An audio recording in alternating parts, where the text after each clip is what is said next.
اعوذ باللہ من الشیطان الرجیم بسم اللہ الرحمن الرحیم رب اشرح لی صدری ویسر لی امری واحلل عقدۃ من لسانی یفقہوا قولی۔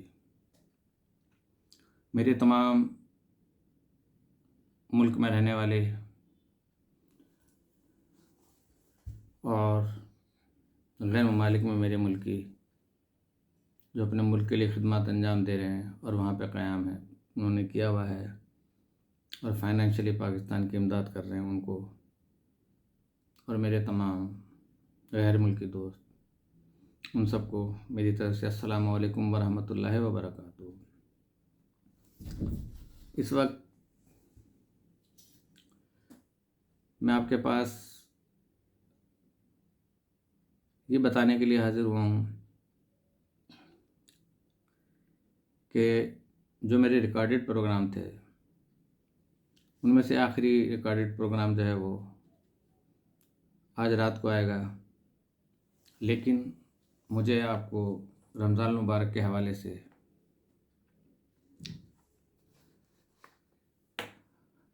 ایک ورد تھا جو ہم انجام دینے جا رہے ہیں۔ اگر آپ کی خواہش ہوگی تو، ورنہ ہم نے تو کرنا ہے، تو آن لائن یہ پروگرام ہوگا اور سورہ نمل کی آیت نمبر 62 جو اما یوجیب کا عمل ہے۔ مختلف عالم حضرات نے اور ائمہ کرام علیہم الصلوۃ والسلام نے مختلف طریقوں سے ان کو ادا اور ورد کرنے کے سلسلے میں بتایا ہے۔ کچھ لوگوں کا اس پہ اعتراض بھی ہوتا ہے کہ اللہ تعالیٰ نے کلام پاک اس لیے نازل نہیں کیا ہے، جو کہ میں بھی کہتا ہوں کہ یہ کلام پاک ہمیں سمجھنے کے لیے اور دوسروں کو سمجھانے کے لیے بھی بنایا گیا اور نازل کیا گیا، اور ہمارے نبی کرم صلی اللہ علیہ وسلم کے ذات بابرکات پر اس کا نزول ہوا۔ اب جیسی شب قدر ہے کہ اس تاریخ کو کلام پاک نازل ہوا ہے، تو سوال یہ ہے کہ اگر پورا کلام پاک آج کی شب ہی نازل ہوا، آج کی شب سے میری مراد یہ ہے کہ شب قدر میں، تو پھر جمع کیا ہوتا رہا؟ مختلف جگہ، کہیں ٹھیکریوں پہ، کہیں پتوں پہ، اور کہیں پتھروں پہ، اور اس کے بعد کوئی کاتب وحی کہلایا، کوئی کاتب قرآن کہلایا۔ تو یہ ایک الگ ایک گفتگو ہے، لیکن حجۃ الوداع کے موقع پر جب نبی اکرم صلی اللہ علیہ وسلم نے کہہ دیا تھا کہ آج میں نے تمہارے لیے پورا دین مکمل کر دیا ہے، اور اس کے بعد اب کوئی نیا دین نہیں آئے گا، کوئی نئی شریعت نہیں آئے گی، کوئی نبی نہیں آئے گا، تو اس وقت ہمیں یہ سوچنا چاہیے کہ کلام پاک جب نازل ہو چکا اور کہا کہ میں نے تمہیں سب کچھ دے دیا، اور پھر کلام پاک کو جب ہم پڑھتے ہیں تو اس میں یہ آتا ہے بیشتر جگہوں پر کہ کوئی ہے جو ہماری ان آیات کو سمجھے۔ اب وہ سمجھنا کیا ہے کہ اگر ہم اس کو سائنسی طریقے سے جانچنا شروع کریں تو حضور اکرم صلی اللہ علیہ وسلم کے دور میں تو سائنس بہت عروج پہ تھی، جو معراج تک پہنچ جاتی تھی، چاند تک پہنچ جاتی تھی، سورج تک پلٹا دیا کرتی تھی، اور اسی کتاب کا تھوڑا سا علم اگر حضرت آصف بن برقیہ کو مل گیا، وسیع حضرت سلیمان علیہ السلام، تو وہ 1000 میل دور سے تخت بلقیس بھی لے کے آ جاتے ہیں۔ اس سے بڑی سائنس بتائیے آپ کون سی ہے؟ کیا ہم وہاں تک پہنچیں؟ ہم نے آپ سے روحوں پہ بھی گفتگو کی، اور انشاءاللہ یہ سلسلہ چلے گا کہ سب سے پہلی بات کہ حضرت علیہ السلام نے فرمایا کہ جس شخص نے اپنے آپ کو پہچانا، گویا کہ اس نے اپنے رب کو پہچانا، اور جب جس نے اپنے آپ کو پہچان لیا اور اس نے اپنے رب کو پہچان لیا تو پھر پورا کلام پاک اور پوری کائنات جو ہے نا اس کے لیے سمٹ کے اس کے ہاتھوں میں آ جائے گی۔ اسی لیے امیر المومنین فرماتے ہیں کہ یہ دنیا جہان اصغر ہے، اور یہ جو انسان کا جسم ہے، یہ جو انسان ہے، یہ جہان اکبر ہے۔ پوری دنیا اس کے اندر سمائی ہوئی ہے۔ آپ جیسے چاہے دنیا کو اشارہ کریں، سائنس تو یہ ہے کہ انگلی ایسے کرے اور چاند کے ٹکڑے ہو جائیں، میزائلوں سے نہیں، غیر فطری انداز میں نہیں۔ بہرحال اس پہ گفتگو ہوتی رہے گی۔ آج میں آپ کو صرف ابھی یہ پروگرام کے بارے میں بتانا چاہ رہا ہوں کہ میرے بیشتر دوست مجھ سے محبت کرنے والے، میں بھی ان سے محبت کرتا ہوں، وہ میرے پروگرام کو تسلسل سے دیکھ رہے ہیں، میری حوصلہ افزائی کر رہے ہیں، اور میں نہایت ہی شکر گزار ہوں اس بات کے لیے کہ میں آپ کو ایک حق بات پہنچا رہا ہوں، اور میری حق بات آپ تک پہنچ رہی ہے۔ آپ اسے قبول کریں گے تو یوں سمجھیں کہ جب میں یہ کہتا ہوں رب اشرح لی صدری، کہ اللہ تو میرے دل کو کشادہ کر دے اور میری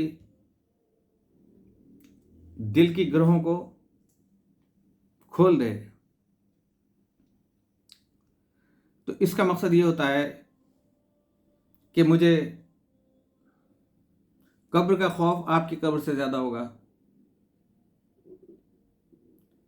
اپنے والد کی قبر سے بھی زیادہ خوف ہوگا، کیونکہ ہر ایک نے اپنی اپنی قبر میں جانا ہوتا ہے نا، کوئی کسی کے ساتھ دفن تو نہیں ہوتا نا۔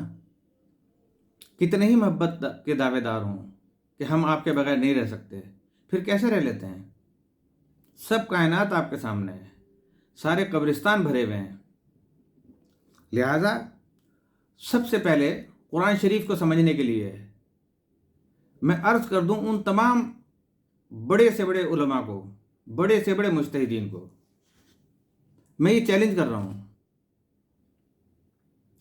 کہ مجھ ناچیز کی اس بات کا جواب دے دیں کہ وہ اپنے آپ کو پہچان پائیں۔ اگر انہوں نے اپنے آپ کو پہچان لیا ہے تو آپ یقین کریں گے وہ بھی چاند کے 2 ٹکڑے کر دیں گے۔ لہذا یہ جو اس قسم کی بحثیں ہیں کہ یہ شرک ہے، یہ فلاں ہے، یہ ورد کرنے کے لیے کلام پاک نہیں آیا، یا اس لیے کلام پاک نہیں آیا، اس لیے کلام پاک نہیں آیا، اس کو تو کلام پاک کا ایک چھوٹا سا علم تھا کہ جو پلک جھپکتے میں تخت لے کر آ گیا تھا۔ حضرت سلیمان علیہ السلام نے چونٹی کی آواز کہاں سے سن لی تھی؟ ہے کوئی ایسی سائنس؟ اور باقاعدہ اس کی ہتھیلی پہ حضرت سلیمان علیہ السلام کی بیٹھی ہوئی تھی، جب پوچھا کہ بتا کون افضل ہے، کہ میں یا تو اس نے کہا کہ میں افضل ہوں۔ کہا کہ نبی تو میں ہوں، تو افضل کیسے ہے؟ کہا کہ میں افضل اس لیے ہوں کہ میں نبی کے ہاتھ میں ہوں، اور نبی جو ہے نا زمین پہ ہے۔ بے شمار ایسی آپ کو روایتیں ملیں گی، اور ساتھ ہی ساتھ پھر اللہ تعالیٰ فرماتا ہے کہ ہے کوئی سمجھنے والا؟ یہ طیارے کیا ہیں، یہ سیارے کیا ہیں، ان سب کی نشانیاں کلام پاک میں موجود ہیں۔ مغرب نے فائدہ اٹھایا، آپ نے نہیں اٹھایا، تو آپ اس کو سائنس کو اپ کر دیتے ہیں کلام پاک سے۔ یہ شرک ہے۔ تو اگر آپ اس بات پہ پورا وقت گزار دیں گے کہ کیا شرک ہے اور کیا شرک نہیں ہے، اور یہ ورد کرنے کے لیے کلام پاک نازل نہیں ہوا تھا، تو جس چیز کے لیے نازل ہوا تھا اس کے لیے آپ نے کیا کیا؟ کوئی حافظ قرآن سائنسدان بن گیا، کسی حافظ قرآن کی انگلی سے چاند ٹکڑے ہونے لگا، یا پہاڑ جو ہے وہ غائب ہو گیا، یا کوئی ایسی تجلی آ گئی کہ کوہ طور ریزہ ریزہ ہو گیا۔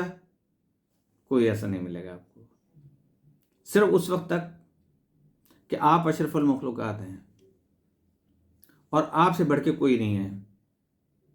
لہذا ہمیں سب سے پہلے اپنے آپ کو تلاش کرنا ہے۔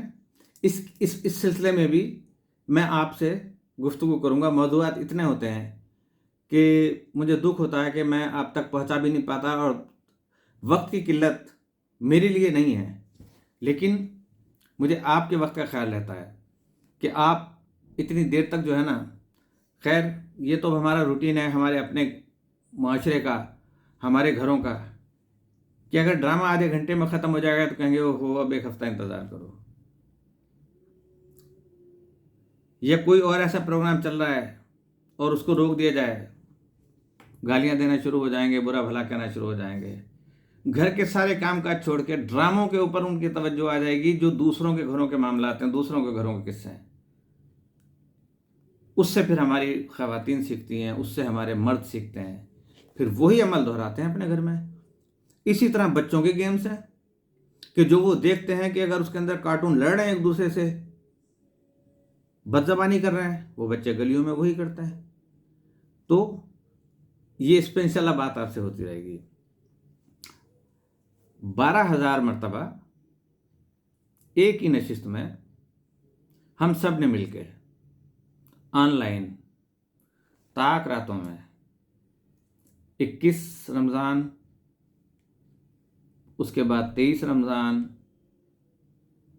25 رمضان اور 27 رمضان، ان 4 راتوں میں ہم نے اما یوجیب کا ایک عمل کرنا ہے اور ہم سب نے پڑھنا ہے۔ اس کے آداب یہ ہیں کہ جو حضرات، جو میرے بھائی بہن، میری بہنیں، میری مائیں، میرے بزرگ، میرے بچے، میری بیٹیاں، وہ پڑھنا چاہیں تو اس کے لیے یہ ہے کہ جس کمرے میں بیٹھیں لوبان وغیرہ یا اگربتی جلا دیں۔ نیک ارواح آتی ہیں، آپ کے والدین کی ارواح بھی آتی ہیں جو اگر مرحوم ہو چکے ہیں، آپ کے آباء و اجداد کی ارواح بھی آتی ہیں، کہ آپ نے اس کا ثواب ان کو بخشنا ہے۔ اور اس کے ساتھ ساتھ یہ جو ہے، اس کا ترجمہ جو ہے کہ بھلا کوئی ہے جو بے قرار کی دعا قبول کرتا ہو اور برائی کو دور کرتا ہو؟ ایسا تیر بہدف ہے کوئی سائنس ایسی کہ اگر آپ کا موبائل آپ کے گھر چوری کرنے کے لیے کوئی آ گیا ہے، یا آپ بینک سے پیسے نکال لیں یا اے ٹی ایم سے پیسے نکال کے نکلے ہیں اور کوئی اس کو چھیننے کے لیے آ گیا، اور آپ کی زبان پہ اگر اس وقت یہ جاری ہوگا اما یجیب المضطر اذا دعاہ ویکشف السوء، آپ سے وہ دور ہٹ جائے گا، آپ اس کو نظر ہی نہیں آئیں گے آپ۔ تو اور اصل تفسیر کیا ہے کہ ہمیں تمام ہمارے مکتبہ فکر میں ہے کہ امام مہدی نے آنا ہے، ہم ان کے لیے بھی مضطر ہیں، ہم ان کے لیے بھی بے قرار ہیں کہ وہ تشریف لائیں اور ملک میں، پوری دنیا کے اندر امن و سکون قائم کریں۔ تو اس کے لیے جو ہے وہ جب آئیں گے تو 2 رکعت نماز مقام ابراہیم پہ وہ پڑھیں گے۔ تو اس کے پڑھنے کا فائدہ کیا تھا کہ مولانا محمد یار شاہ کا یہ دستور تھا کہ جب بھی دفع مصیبت کے لیے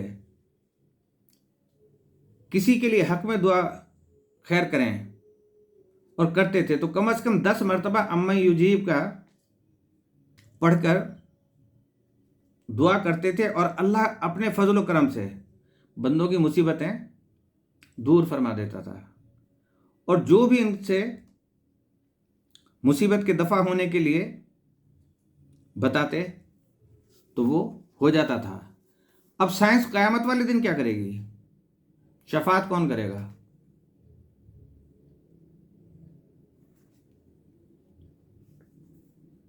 قرآن شریف تو نبی کریم صلی اللہ علیہ وسلم پر نازل ہوا تھا، تو رحمت للعالمین ہے، جو تمام عالمین کے لیے رحمت ہیں، انہی کی شفاعت ہمیں چاہیے۔ تو ان کی شفاعت حاصل کرنے کے لیے ہم نے ان کے بتائے ہوئے اصولوں پہ بھی چلنا ہے۔ تو اپنے کمرے کو پاک رکھیں، اس دن صفائی کر لیں، اور اس کے بعد تسبیحات ہاتھ میں لے کے بیٹھ جائیں۔ سب بیٹھیں گے، ضروری نہیں ہے کہ آپ نے 12,000 مرتبہ پڑھنا ہے، سب پڑھ رہے ہوں گے، وہ 12,000 کی تعداد پوری ہو جائے گی آدھے گھنٹے میں۔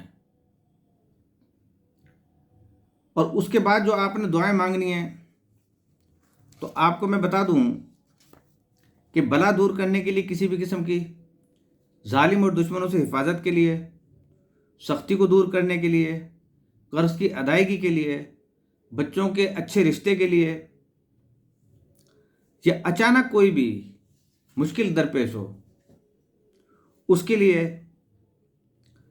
اور میں آپ کو بتا رہا ہوں کہ آپ حیران رہ جائیں گے کہ اس کو اور اس ظالم کو کوئی ہمت ہی نہیں ہوگی کہ آپ کے پاس وہ آئے اور آپ کے اوپر ظلم کرے. کوئی غم یا کوئی خوف آپ کی طرف متوجہ نہیں ہوگا. ماں باپ میں سے کسی کا انتقال ہو جائے، بہن بھائیوں میں سے کسی کا انتقال ہو جائے تو اس کا ورد بڑھا دیں. طریقہ کار یہ میں روٹین کے حساب سے بتا رہا ہوں، لیکن وہ جو عمل ہم نے کرنا ہے وہ کرنا ہے. تو 11 مرتبہ درود شریف پڑھ کے اس کو 200-300 دفعہ پڑھیں. یہ غم اور خوف جو ہے دور کر دے گا. اس ورد کے پڑھنے والے کو اللہ کبھی نامراد نہیں کرے گا. میں آپ کو گارنٹی دیتا ہوں، گناہ گار بندہ آپ کے گناہ اپنے سر لیتا ہوں، کہ جس طریقے سے ایک نماز پڑھانے والا اور اس کے پیچھے 1000 یا 2000 لوگ نماز پڑھ رہے ہیں نا، تو ان 2000 آدمیوں کا نماز کا جو ہے نا وہ اس کے گلے پہ پڑ جاتا ہے، مولوی صاحب کے، جو کہ اس کو پڑھا رہے ہیں. کیونکہ پیچھے والے تو اس کی اقتدا کر رہے ہیں. وہ بچ گئے، مولانا صاحب پھنس گئے. اگر صحیح پڑھا رہے ہیں تو اچھی بات ہے، نہیں پڑھا رہے ہیں صحیح یا اس قابل نہیں تھے کہ محراب منبر میں جانے کی ان کی ایلیجیبلٹی تھی، اور انہوں نے کہا کہ میں ان سب کے گناہ اپنے سر برداشت کر سکتا ہوں، تو بے شک کریں. کوئی بھی پڑھائے، بچہ پڑھائے، بوڑھا پڑھائے یا کوئی داڑھی والا پڑھائے یا بغیر داڑھی والا. پہلے وہ اپنے اوپر نظر کرے، اپنے آپ کو پہچانے کہ کیا میں اتنے لوگوں کا جن کو کہ میں نماز پڑھا رہا ہوں بوجھ اٹھا سکتا ہوں، تو بے شک پڑھائے. تو یہ جو دعا مانگے گا اللہ تعالیٰ اس کی دعا کو مقبول حاجات کرے گا. اور ایک بات تو سب سے اچھی ہے کہ وہ اللہ کہ جو کہ ہم سے محبت کرنے والا ہے، تو جو اس کا ورد کرے گا اللہ تعالیٰ اس کے دل میں اپنی محبت ڈال دے گا. اور اس کی اتنی بے شمار خصوصیات ہیں کہ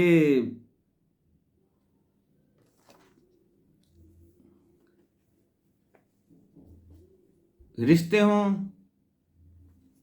کوئی کسی کو شرعی حیثیت سے چاہتا ہو، گھر والوں کے دل نرم کرنے ہوں، اور وہ حق پہ ہو بندہ یا بندی، والدین نے انا کا مسئلہ بنایا ہو، ان کے لیے بھی ورد بہت اچھا ہے، لیکن شرعی طور پر. اب اس کے آداب کیا ہیں؟ یہ نہیں ہے کہ میں چوری کے لیے دعا مانگوں، یا میں خود ظالم ہوں اور اس کے بعد میں جو ہے نا اپنے لیے اللہ تعالیٰ سے دعا مانگوں. وہ تو نہ نماز قبول ہوگی، نہ روزے قبول ہوں گے، نہ حج قبول ہوگی، نہ زکوٰۃ قبول ہوگا، کچھ بھی نہیں ہوگا، سب منہ پہ مار دیا جائے گا. تو یہ ورد کیا کریں گے؟ نیکیاں کرتے رہیں، اور یہ دعا پڑھنے کے بعد جو ہم پڑھیں گے اس کے بعد توبہ کرتے رہیں. اللہ تعالیٰ ان کے دل میں نرمی پیدا کرے، کینہ، حسد، ہر چیز کو دور کرے. آدھی بیماریاں اس کی جسمانی بھی دور ہو جائیں گی، روحانی بھی دور ہو جائیں گی. بندگان خدا کی مدد کریں، نماز پڑھیں، اسلام کے تمام فرائض انجام دیں. کسی کی لڑائی ہو رہی ہو تو ہاتھ سے روکنے کی کوشش کریں. اللہ کو قرض دیں. اگر انسان بیمار ہوتا ہے تو ڈاکٹر کے پاس جاتا ہے نا، تو ڈاکٹر یہ کہتے تو میرے پاس کیوں آیا ہو؟ میں کوئی اس لیے تھوڑی میں نے پڑھایا کہ میں تمہیں جانا یہ وہ کروں، یہ سمجھاؤں یا کوئی دعا دوں. نبی کریم صلی اللہ علیہ وسلم تو اس دنیا کے سب سے بڑے ڈاکٹر ہیں.